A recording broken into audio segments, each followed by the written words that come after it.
సరిహద్దుల్లో యుద్ధ మేఘాలు కమ్ముకుంటున్నాయి. ఫిరంగులు సిద్ధమవుతున్నాయి. ఆకాశంలో విమానాలు పరీక్షించబడుతున్నాయి. తుపాకుల నిండా తూటాలు నింపబడుతున్నాయి. సైన్యపు కవాతు మొదలయ్యింది. స్వేచ్ఛ కోసం, భవిష్యత్తు పరిరక్షణ కోసం మన సైన్యం యుద్ధం చేసేందుకు సిద్ధమైపోయింది. నిక్కబొడుచుకున్నటువంటి రోమాలతో కసి తీర్చుకోవాలనేటువంటి కంటి చూపుతో మన సైన్యం ఎదురు చూస్తోంది. ఉన్నత సైనికాధికారుల యొక్క ఆజ్ఞ కోసం ఒంటి కాలి మీద నిలబడి ఉంది మన సైన్యం. ఏ క్షణమైనా యుద్ధం మొదలవ్వచ్చు, అతి తక్కువ సమయంలోనే ముగియవచ్చు. 1947లో స్వాతంత్రం వచ్చిన నాటి నుండి నేటి వరకు పొరుగు దేశంతో మనం యుద్ధం చేస్తూనే ఉన్నాం. ఏ దిశలోనూ మనకంటే ముందంజలో లేనటువంటి దేశం, తినడానికి తిండి లేనటువంటి దేశం, తాగడానికి స్వచ్ఛమైనటువంటి నీరు లేనటువంటి దేశం, పీల్చడానికి శుభ్రమైనటువంటి గాలి కూడా దొరకనటువంటి దేశం నిరంతరం మన దేశపు సైనికులతో, మన దేశపు ప్రజలతో కయ్యానికి కాలు దువ్వుతూనే ఉంటుంది. ఎన్ని రోజులని మనం చూస్తూ ఊరుకుండిపోవాలి? ఎన్ని రోజులని మన మౌనాన్ని వాళ్ళు అసమర్థతగా భావిస్తూ ఉండిపోవాలి? చరిత్రలో జరిగినటువంటి ఎన్నో యుద్ధాలు చూసినా కూడా సిగ్గు రాలేదు. కార్గిల్ యుద్ధంలో 93,000 మంది పాకిస్తాన్ సైనికులు లొంగిపోయినా ఇంకా సిగ్గులేదు.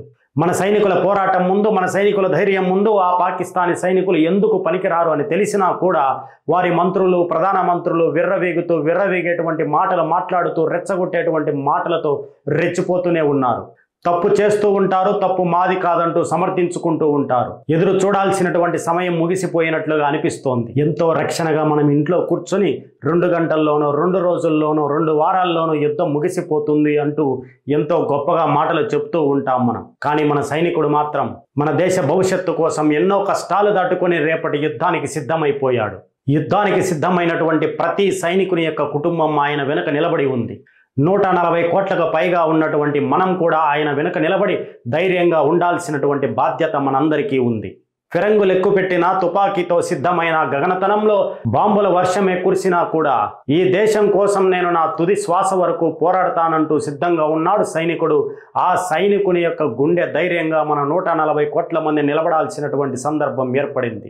ఏదో జరిగిపోయిన తర్వాత 4 క్యాండిళ్లు వెలిగించుకుని శాంతియుతంగా ర్యాలీలు చేయడం, మౌనాలు ప్రదర్శించడం కాదు. ప్రతిరోజు దేవునికి ముక్కేటువంటి మనం మన ఆరోగ్యం కోసమో, మన డబ్బు సంపాదన కోసం మనం ప్రతిరోజు దేవుణ్ణి పూజిస్తూ ఉంటాం. మరి ఈ కష్టకాలంలో, మరి ఈ యుద్ధ సమయంలో మన సైనికుల కోసం మనం కూడా ఓ రోజు ప్రార్థన చేయాల్సినటువంటి సందర్భం ఏర్పడింది. మనం నిజంగా నిలబడితే, మనం నిజంగా కలబడితే 10 నిమిషాలు కూడా మన ఎదురు దేశం నిలబడదు. ఓ సైనికునికి గాయం తగిలినా ఆయన కుటుంబం తల్లడిల్లిపోతుందని మనం మర్చిపోకూడదు. ఈ 3 రంగుల జెండాను నిలబెట్టేందుకోసం ముల్లోకాలనైనా జయించగలిగినటువంటి శక్తి కలిగిన మహత్తరమైనటువంటి వీరుడు మన సైనికుడు. ఒక చేత్తో జాతీయ జెండాను పట్టుకుని, మరో చేత్తో తుపాకీని పట్టుకుని శత్రువు గుండెలను చీల్చి చెండాడి ఆ గుండెల మధ్యలో మన జాతీయ జెండా నిలబెట్టగలిగినటువంటి సమర్థుడు మన సైనికుడు.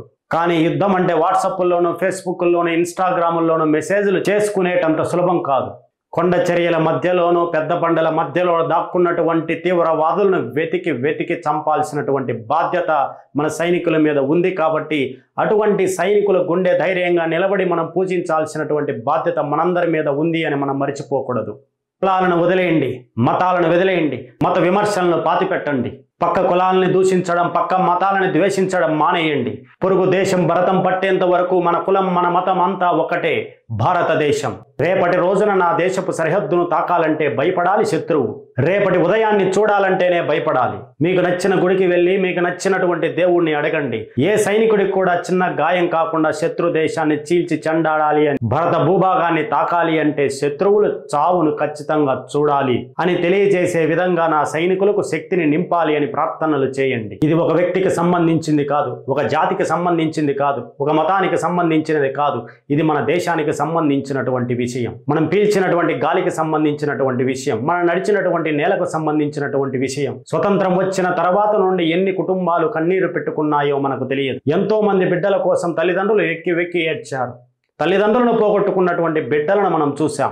భర్తలను పోగొట్టుకున్నటువంటి భార్యలను పోగొట్టుకున్నటువంటి భర్తలను ఈ దేశంలో మనం చూసాం. నిర్దాక్షిణ్యంగా వారిని కాల్చి చంపినటువంటి తీవ్రవాదులను వదిలిపెట్టేటువంటి ప్రసక్తే లేదు. మరి ఇటువంటి సందర్భంలో మన సైనికుల వెంట నిలబడాల్సినటువంటి బాధ్యత మనందరిది కూడా. మరి నేను నా వంతుగా ప్రార్థిస్తాను, నిలబడతాను. మరి మీ వంతు?